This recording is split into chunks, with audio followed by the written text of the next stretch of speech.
I want to welcome our presenter today, Anne-Marie Molinari-Sanders, and she is a PD specialist with Trained PD at TCAL at Texas A&M University. Anne-Marie has almost 20 years of experience in adult education and literacy, and over 10 of those years experience teaching in the classroom with adult education and high school completion, specializing with at-risk youth. So she pursued a master's degree in special ed because she wanted to help our students with undiagnosed learning disabilities. So that is really huge for Anne-Marie. And she's worked with PD initiatives in both California and Texas. So before Anne-Marie was here, she was in California. And we're so glad she's here. She volunteers on the Learning Disabilities International Association on adult ed topics. And in her spare time, she volunteers to help disabled U.S. military veterans in Houston. So without further ado, Anne-Marie. Thank you so much. Well, I'm excited. I can't say enough how excited I am to be on this side of the microphone. And let's get started. So what we're going to do today is we have 4 objectives. And our first objective is to discuss the definition and the components of vocabulary. And we're going to understand the difference between Tier 1, Tier 2, and 3 words.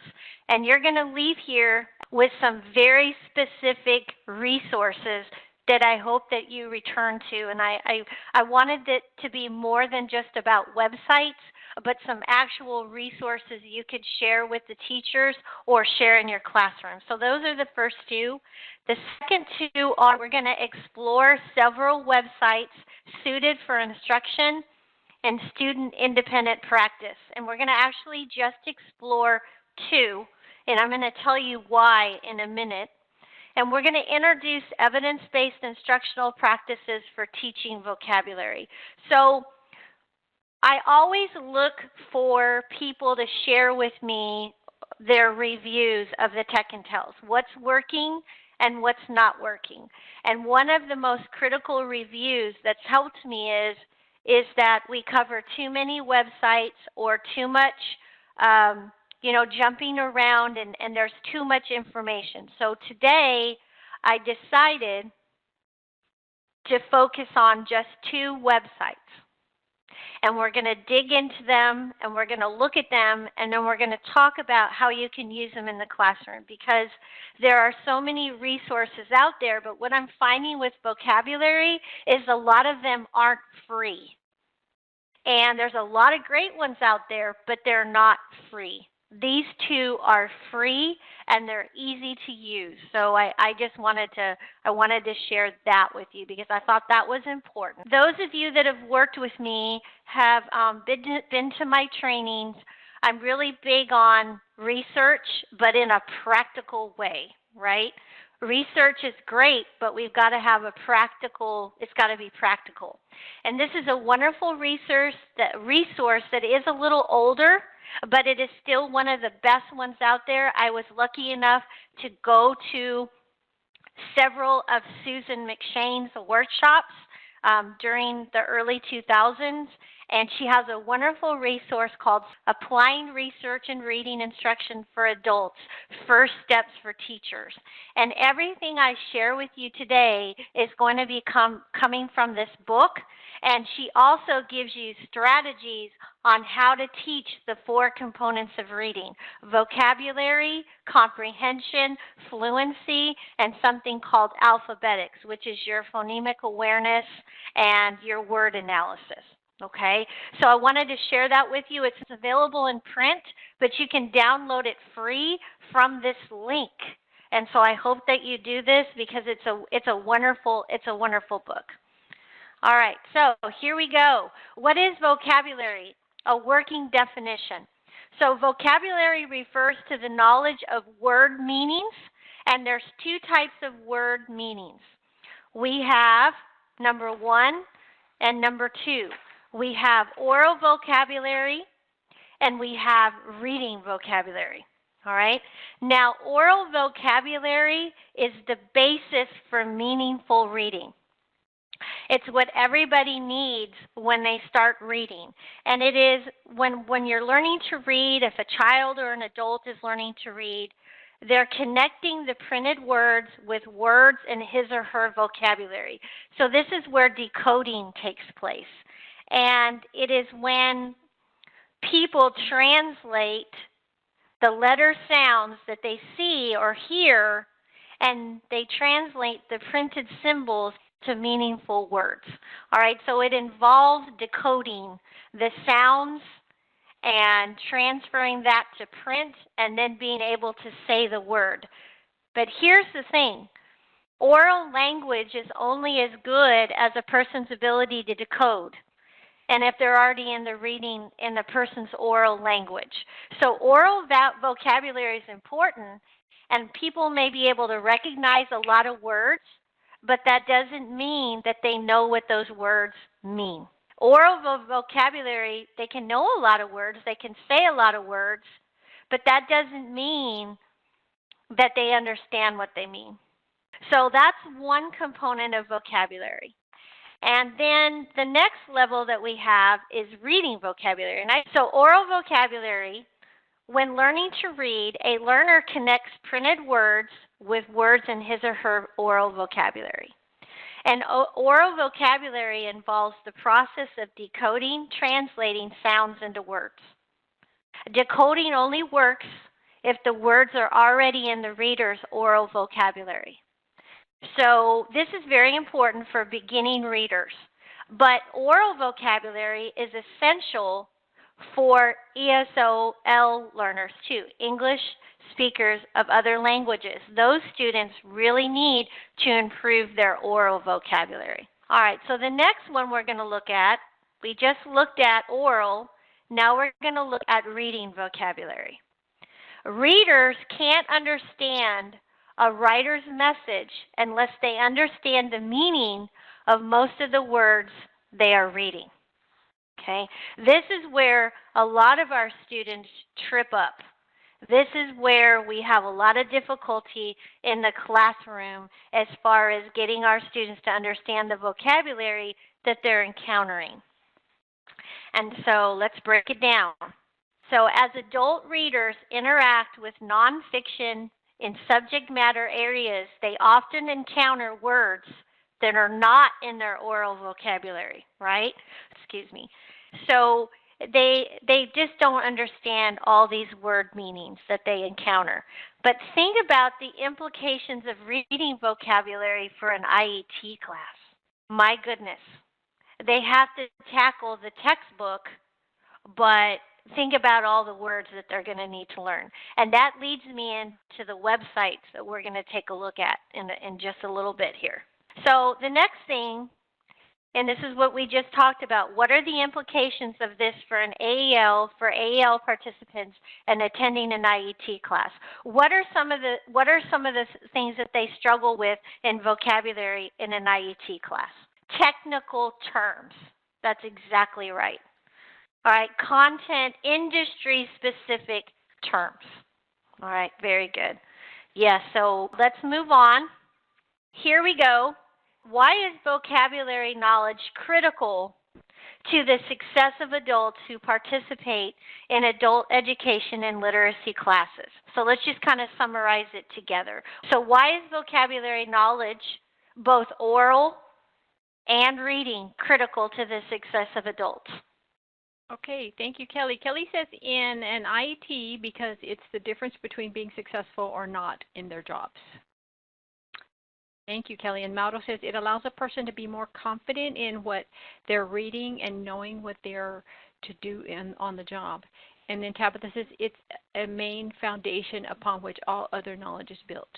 That's exactly right. So vocabulary knowledge is critical not only for an IET class, but for an ABE class and also for the high school completion classes, because what tests do they have to pass? What tests do they have to pass in an ABE class or a high school completion class? They need to pass the GED or another equivalency exam, correct? So there's a lot of words that they need to master. So let's break this down a little bit farther, and that is vocabulary instruction and adult learners. Vocabulary instruction should be targeted to the mid to high reading level of adult learners. So when you think about the learners in your classroom, think about the learners that are reading at that intermediate to intermediate high level, that 4th to 8th grade or that 6th to 8th grade. There's 3 reasons that I want to talk about. Reason 1 is adults who struggle with reading usually don't read that much and have fewer opportunities to learn new words through reading. So we've got adults who are struggling already, and they're not doing a lot of reading because they are struggling.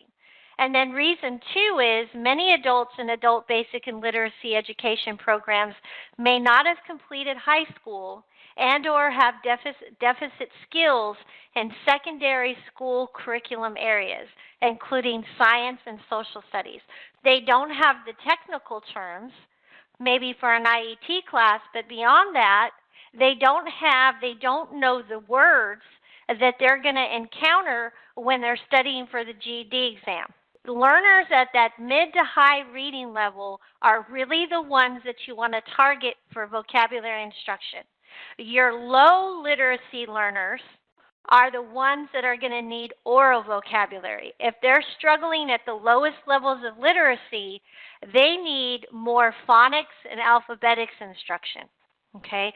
So when you're thinking about what words to teach in your classes and who to teach in your classes, think about your assessment results and think about where the grade levels are of your students and target that vocabulary instruction that way.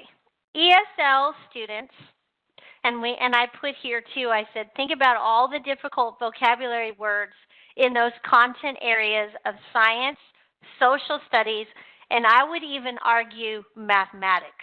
There's a lot of difficult words that they need to understand in mathematics, right? The mathematics vocabulary, perpendicular, adjacent, some words I'm not even going to think about that I can't even think about right now. But there's all those words that they learned in high school. Another thing about reason 1 is good readers learn new words through reading. They figure out the meanings of words by their use in context and through repeated exposure in different contexts. So they develop this rich understanding of words, but a lot of our students don't have that. So what does that say about our instruction? It says that we need to have direct, explicit vocabulary instruction. All right, so reason 3 focuses in on our ESL students. ESL students need vocabulary instruction at both the oral and reading levels, and they benefit from direct, explicit instruction for vocabulary development. And even ESL learners at the lowest levels of literacy immediately should be getting vocabulary instruction in the classroom. So that's the one difference with our native English speakers. You want to target the mid to high level learners, but your ESL learners at the beginning levels also need vocabulary instruction. All right, now in a nutshell, this is why vocabulary is important. Oral vocabulary is a key to early literacy development, and reading vocabulary is a crucial component of reading comprehension at all levels. For these reasons, vocabulary has been described as occupying an important middle ground in learning to read. Thank you, Olga. Another way to look at this is vocabulary is the gateway to comprehension. Think about one way or a couple different ways you can incorporate vocabulary instruction into your instruction every week, 2 to 3 days a week of direct, explicit instruction for vocabulary.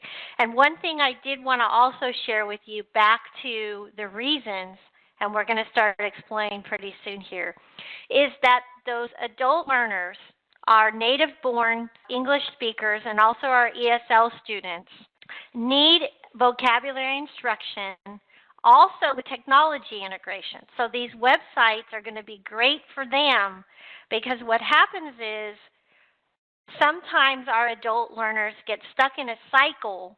Their limited vocabulary and background knowledge create comprehension problems. And because they have difficulty with comprehension, they don't choose to read much. So they don't develop vocabulary through reading. How many times when you work with students do you hear them say, "I don't understand what I just read"? Well, there's a good chance that it's because they don't understand the words that they're reading, either because of oral vocabulary or the reading, okay? So we're gonna drill this down even farther a little bit later when we talk about the types of words you should be teaching, but I wanted to give you kind of that background just to kind of help you. So we're gonna focus on just 2 websites. I do have a couple ones also that I'll share if we have time. But these are wonderful in the sense because of all the different things that you can do with them. We're going to start with vocabulary.com, and I'm going to introduce and model, and then you guys are going to practice with a couple of things I'm going to have you do, okay? So I'm going to model direct explicit instructions because we're going to walk through this together. And then we're going to talk about something called Word Sift. And Word Sift, there's a lot of them out there that are like it. And again, it's free, but this is the cleanest one I've found. And I'm really excited about this one. It's very simple, but oh my goodness, what you can do with this in the classroom, I hope y'all get excited. So the first thing we're going to do is we are going to create an account. And I'm going to show you where to go, and then you're going to have an opportunity to do this. So today, we're going to focus on creating a student account, not a teacher account. A teacher account, you only get a trial version, and you can only enroll 3 students in your classes. And so you can look at, how much it costs to have an account, but I'm not promoting that. So I'm going to show you how to use this from a student perspective, which can also be an instructor perspective. And this is one of those websites that I would get all of your students using ASAP. Okay, so the account you're going to set up is the same type of account they're going to set up. All right, so up here, follow my cursor. You're going to go up, but you're going to go to sign up, and you have 2 choices. You can sign up with Google, which is very fast, or you can create your own account and sign up as a student.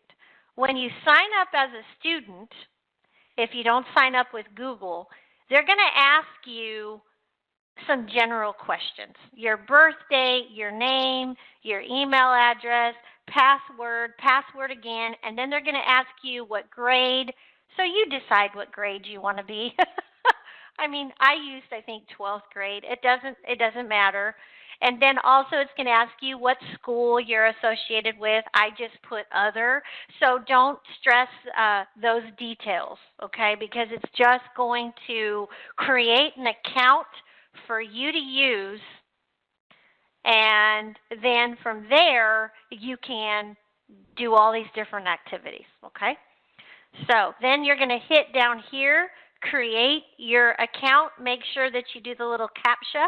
So the first thing is we talked about creating a free student account.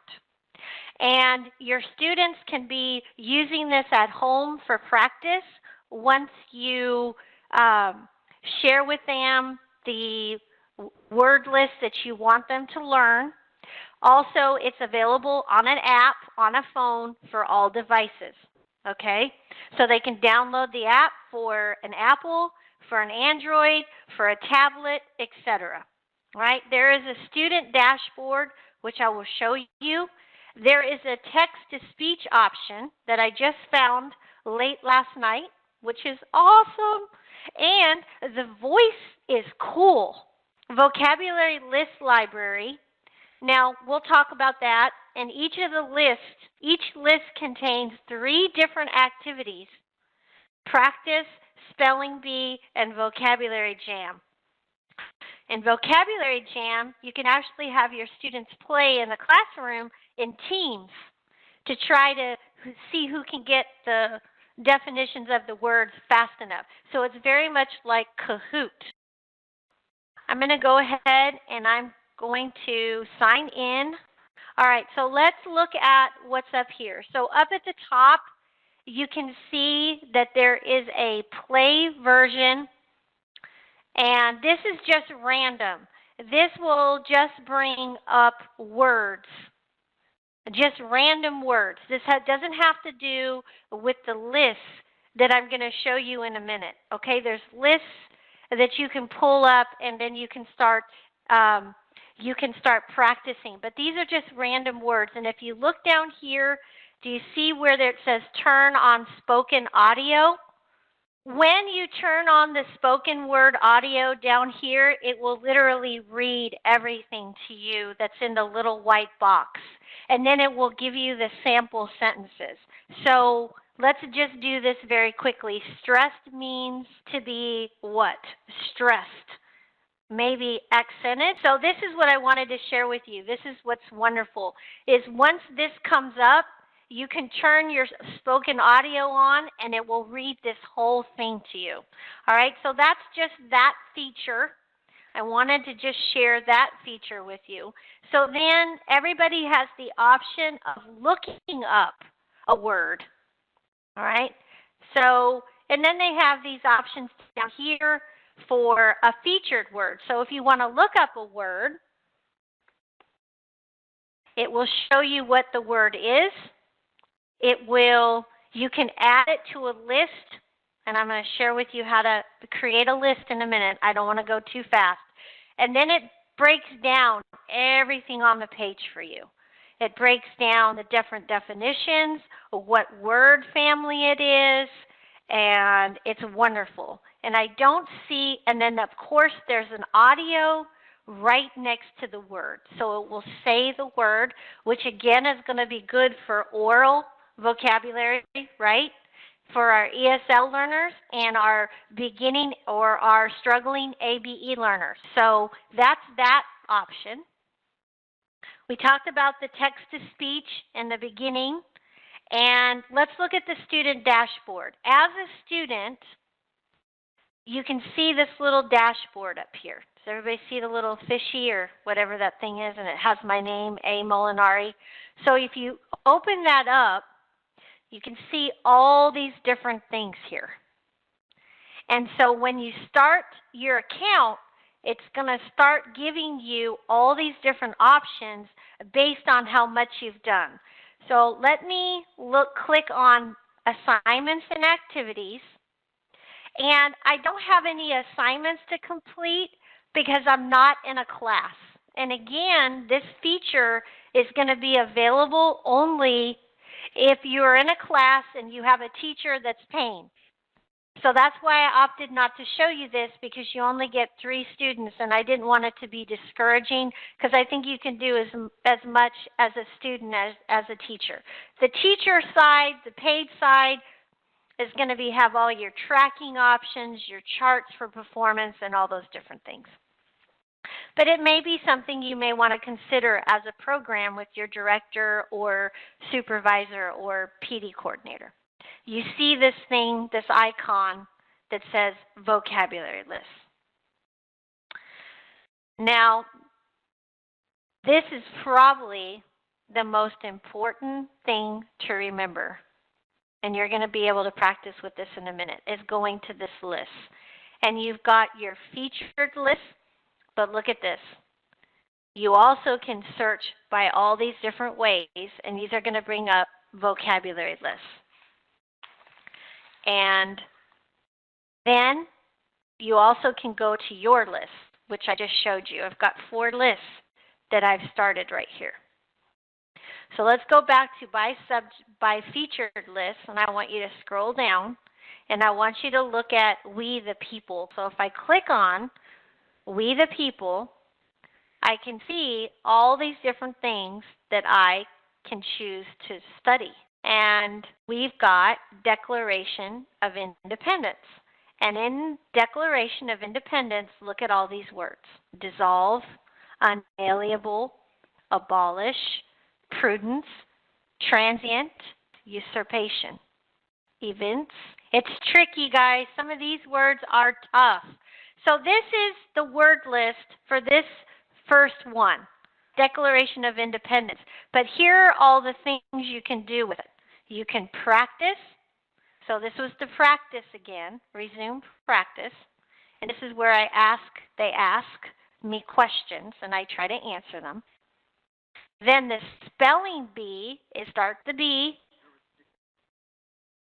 Now this is wonderful because this will say the word out loud and then they have to say it. Oh my gosh. What do you guys think about that feature for our ESL students? Is this wonderful? And our APE students? So they can play the word as many times as they need to, and then they try to spell it. And then they give the definitions. This is where the word jam is. Start a jam is where you would start a jam. And let's leave this alone for now, only because you guys can figure this out. In general, this is where you want to start, is with your lists. And again, you can go to your featured lists, which are all these. Look at all these. Ashley says there are HiSET and GED specific lists available as well. These lists have single-handedly gotten some of my second language students through some of the tests. Great. Thank you for sharing that, Ashley. So let me give you guys an option. Let me walk you through. We're going to skip a step just for the sake of time. So we the people is right here. And you've got these different lists. You see these different lists here? 30 words, 35 words, 15 words. So let's look at the Constitution of the United States. If I click on this, it's going to give me the option Constitution. So I'm going to come down here. And I'm with We the People, and there's all these different lists. All right. And down here are all the different lists.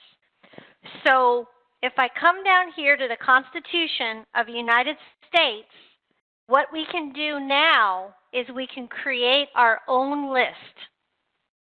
And Ashley, I think that's what you were thinking about with the GED terms.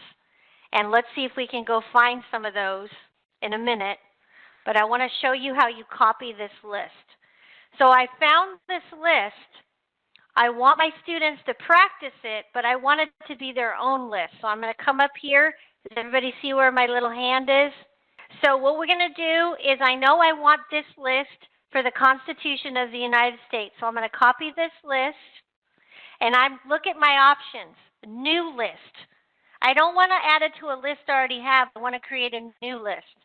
So here is my title, Constitution of the United States, with the description, and then I'm going to save the list.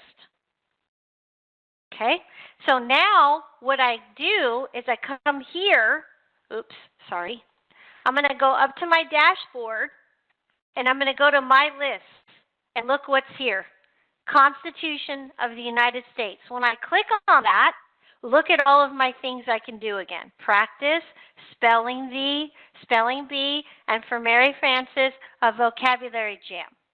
Okay? All right, so we have a decision to make because I have another website I want to show you. What we do oftentimes is use a couple different technology tools in our classroom, right? So let's just say that I am working with a textbook from an IET class, all right? Or let's say that I've got a particular ESL civics document that I'm working with, and my students need to learn the vocabulary. What is going to happen is you can take that document, if it's digital, if you have a digital copy of that document, you can load it into this website and it will create a word list for you. And then that word list is saved for your students and they can do all those different things with the word list. Practice, spelling bee, and vocabulary jam. Now I'm going to use ReadWorks as an example. ReadWorks is a digital reading resource that I've shared before where there's articles with vocabulary words. So I want to show you how to do this. So then the first thing we can do is we can go to this button right here that says New List. Okay, see what it says here? Type a list of words you want to learn or paste up to 100 words of text here. So that's the tricky part. You can't paste a whole novel in here. But think about what you're using or a text that you're working with. Is it an article? Is it something from ESL Civics? Is it something from an IET class? Or is it a short story?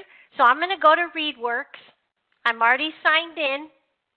And I'm going to go to my list of things that I already have tagged just to show you something because I think you're going to get as excited about this as I am. And I'm going to go to Cherokee in the United States. I'm very interested in Native American history. So I've got this text here. Now I'm going to grab this text and I'm going to copy it. I'm going to go back here and I'm going to tape it into here. Now I have my text in here and I'm going to hit next step. Look at that! Did you guys see this? Look at all the words that just came up. So they selected the 10 most relevant for you. That's up to you to decide. And then you would give it a name here. You'd give your list a title and you'd give yourself a description. So I think I've already saved this, but I'm going to save it again. And I'm just going to put Cherokee, maybe I didn't, Cherokee in the U.S., just for short here, U.S. Give yourself a list of optional or optional, there's an article about the Cherokee in the United States. All right, so I'm going to learn these 10 words. So now it should be in my list if I've done this right. Yep, Cherokee in the U.S. is now in one of my lists. And see, I had already saved it down here, Cherokee in the United States. But I'm going to click on here, and here are all my games again. All right, these are all my games. This is not, you're not setting up a teacher account. You're setting up a student account. So you'll have to kind of think about how you want to use this. If you want to use this for direct instruction, it can still be a student account. I mean, it's your student account, but it's really a teacher account, right? So you could be using this for direct instruction, but you could also assign this to your students once you've decided what lists they need to learn. Now, like I always say with a lot of websites, I would not just throw your students on this website willy-nilly. I do not think that that would be the best use of this website. I would like you to be strategic about this and think about what they need to learn, like Kelly said, with the EL Civics. What do they need to learn? And then set them up that way and have them create lists that way so that everyone, so they're practicing what you want them to practice. Now, as they get familiar, of course they can go out and learn new words. I want you guys to go to lists. I want you to type in GED Social Studies. I want you to grab a list and save it to your list with a description. So I'm going to type in GED Social Studies. There were an awful lot of lists. Don't worry about scroll down. Find one and save it to your list with a title and a description. And when you create a list, thank you, Olga, when you create a list, you have the option to keep it private or to keep it open. So I presume that these are all open for everybody. I've been keeping my private just because, but it's up to you. I'm here, GED Social Studies, and I have the option to copy this list, make it a new list, GED Social Studies. Okay, and there's already a description. Or I can cancel the editing, or I can edit it, and I can save the list. Let me show you guys this. Go up to your little icon in the upper right-hand corner. Click on those 3 lines and see if it's in your list. Awesome. So I shared with you how to create your own custom list with a specific text. But that only works if you have a digital copy. We talked about was the dictionary with audio and sample sentences. There is a general dictionary option, and there's a feature called Know Your Words.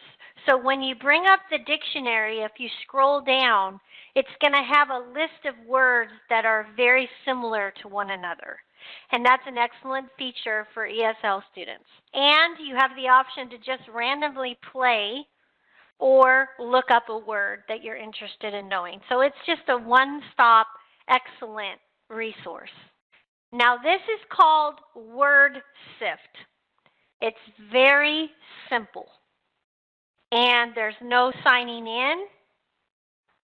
There's no account creation. It is just a tool that you can have your students use or you can use for instruction. But it's what it does visually to a word that's so incredible. So before we go there, let's talk about what it is. The Word Sift rationale. Word Sift helps anyone easily sift through text by cutting and pasting text into Word Sift. The program helps teachers identify important words that appear in text and prioritize instruction.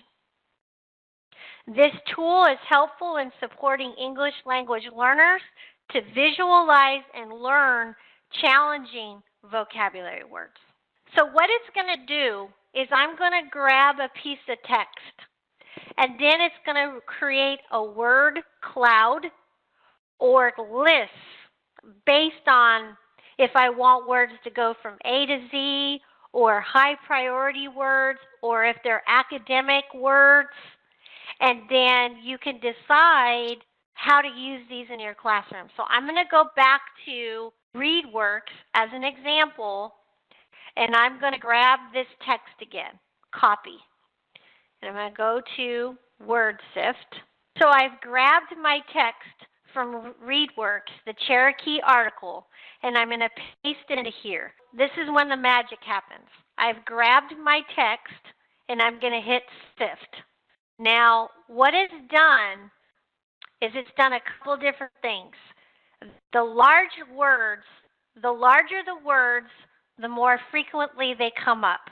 So you have Cherokee comes up 24 times. You've got tribe 13 times. So it shows you different words, but you can decide what you want to do with them. So there's different cloud styles, but I'm not as worried about that as what I want to see, but that's up to you. So if I want to go from A to Z, I can go from A to Z.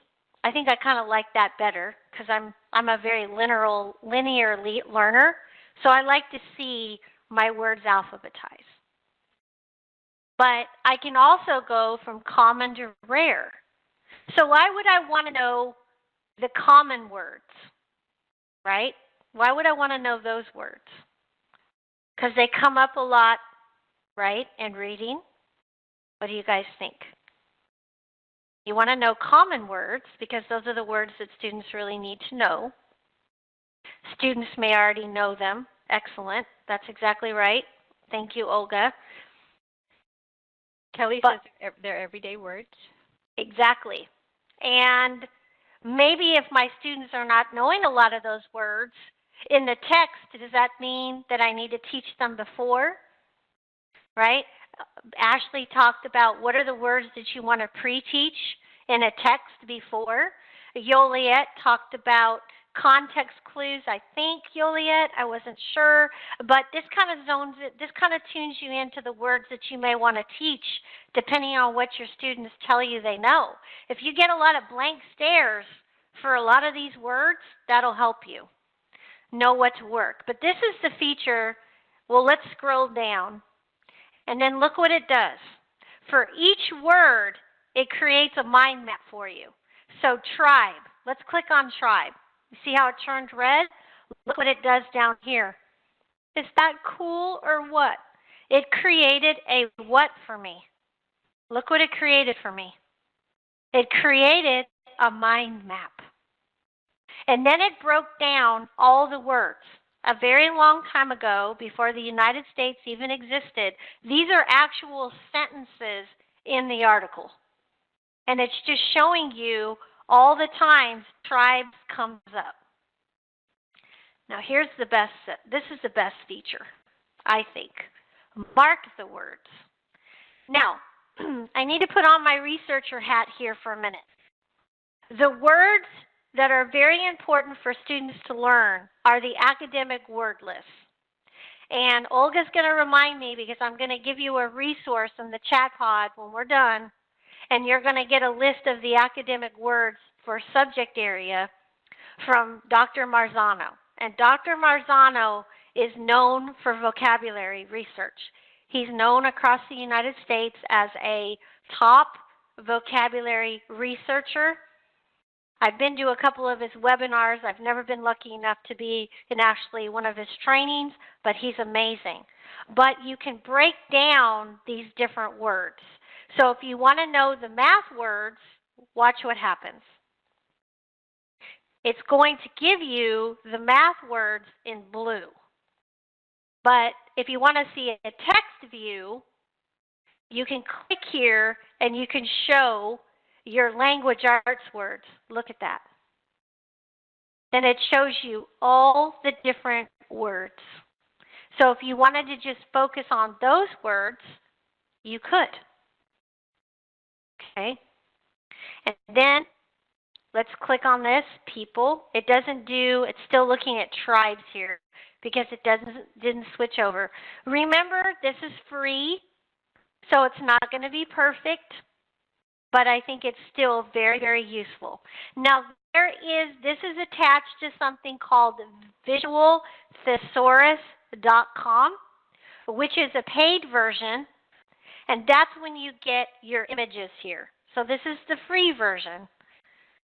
But it also tells you the reading level when you use this. So this is a pretty high reading level. I don't know if I agree with this. I don't remember on ReadWorks what level that is. Let's see what level this is. I can't remember what level this is. They're saying this is grade 7, but they're saying that it's grade 12. So there's discrepancy there. I don't know if it matters. I just think it's important for the words. Now this is something I would use for direct instruction, not so much for the students individually. This is for you. So let's look at the cloud view again, and you've got your different styles. That's a different style right here. And Ashley says that it's definitely one of the best word clouds she's seen, and she's going to definitely save this one. Yep.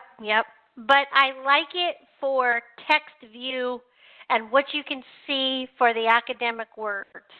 So mark words, look at this, academic words. Now let's go back to something that we talked about earlier. Academic words are those GED words, those subject words for an IET. So I would focus on which words. If I was going to use this article in a class about the Cherokee, what words would I concentrate on when I'm looking at this? What words would I concentrate on? What words would I focus on? Academic words, yes, Tabitha. How do I know which are the academic words in here? How do I know which one are the academic words? Because they're green. They're highlighted in green. Okay? Those are your academic words. So if I chose something else, Now, these are my social study words. Look at all the social study words. So you can filter by these different things. That's what I wanted to show you. Does that make sense? Academic words are going to be all the different words that students learn from grades K through 12. And I'm going to give you that resource at the end.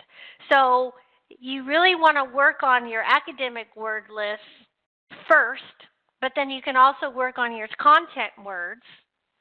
And so I want you to think about WordSift as something that you would use for direct instruction. And then you could use vocabulary.com for individual practice as well as practice in your classroom. We had a comment from Diane. Mm-hmm. She says, I'm super excited to use the websites you've introduced in this webinar. I teach ESL students all the way from 6th grade to adults and know that they will all benefit from this resource. Thank you, Diane. Oh, yay. Thank you so much for sharing, Diane. I'm so excited. That's why I'm glad that I focused on 2. I thought I would share more with you, but I think 2 was better. I really do, because I think we got to talk about it more in more depth. So let's talk about WordSift again for a minute with all the ideas. For lesson preparation, a teacher can use WordSift to review assigned text to identify the challenging words or concepts prior to a lesson. Identify the Tier 2 words using the mark feature. So we're going to talk about tier words and Tier 2 words next to wrap things up. Group activities. Teachers can give students the tag cloud. That tag cloud was that word cloud that we saw, right? And have them work in small groups to write or draw a page using the words in the cloud. Or start getting them talking about the words from the word cloud. There's a lot of different things you can do with WordSift. I'm really excited to kind of hear from you all and hear what you come up with. Informal assessment. This is a good one. Whole class vocabulary assessment can be done by showing the images from the selected words and having students identify unfamiliar words and having them discuss which picture is the best representation of a given word. Now that's the paid version, but you could easily ask them to identify the word and then describe it in a sentence or find a picture about the word. All right, so wrapping up, I want to go back to research and I want to go back to Susan McShane to wrap us up here. What kind of vocabulary instruction is most effective? Direct, explicit vocabulary instruction is going to be critical for your mid to high level readers and your ESL learners. Vocabulary should be something that you are doing several times a week. There should be direct vocabulary instruction. Pre-teach words in instructional text. Ensure multiple exposures to the word. This means give them different articles using the word. Have them activities with the words. Different multiple exposures. One time in one text is not enough. You need to repeatedly get them exposed to the word. Keep learners actively engaged with the words using WordSift, group activities, group projects. Teach word learning strategies. I think this is the one that we miss the most. This is word families, cognates, suffixes, prefixes, root words, your Latin root words, all the things we learned in high school that we don't focus as much. And then I know I'm going to lose you guys, so let's just talk about this really quick. Last thing, when we talk about instruction, we want to talk about our word tiers. And our word tiers are 3 tiers. How many of you are familiar with word tiers and vocabulary? Yes, no, kind of, sort of? Okay, all right. So word tier 1, most of our students have down pat. There are sight words. They consist of the basic words. These words rarely require direct instruction and typically do not have multiple meanings. Book, girl, sad, run, dog, orange. Tier 2 consists of high-frequency words. Now remember, Tabitha, when we were talking, you talked about, those academic words, and we were talking about the social study, and Ashley was talking about all those content words, right? Those are those high-frequency words that occur across a variety of domains and are important for reading comprehension. They may have multiple meanings. Here are some examples. Perceive, justify, masterpiece, fortunate, and adjacent. I bet you if we went back and we looked on vocabulary.com for the GED word list, I bet you most of those, I know for a fact, most of those fall into Tier 2, or a lot of them do, right? And back to what Ashley said very early on with the word infer, guess what? That's a Tier 2 word. So most of your direct instruction should be focused on the Tier 2 words. And Olga is going to put a link in the chat pod for you right now for the common subject core words from a Marzano list that cover all grade levels. And so you can kind of look at those words and see which ones you want to tackle based on your students. And then finally, Tier 3 consists of those low-frequency words that occur in specific domains. Domains include subjects and occupations, geographic regions, technology, weather, etc. So this would be your IET content or your industry-specific language for medical assistants, dietitians, medical front office, terminology, all of your different IET programs. So here are just a few examples. Amino acid, vascular, cardio, isotope. But these words also come up where, Ashley? Where would you find those words? I'm going to put Ashley on the spot because I know she has the answer. Yep, GED, right? For science and social studies. Exactly. Here are my references, 2 of which are downloaded for you. Everything that we talked about today is based on research, but backed up by the wisdom of the teachers, which is, to me, the most important part. And before we go back to questions, I just want to say thank you for going over 5 minutes. And anything related to reading or instructional intervention strategies for students who are struggling, I am only an email or a phone call away, and I truly mean that. You know, you are the heart and soul of what we do every day, and I want to be there to support you in every way that I can, because I will always have the heart of a teacher. Thank you again, everybody.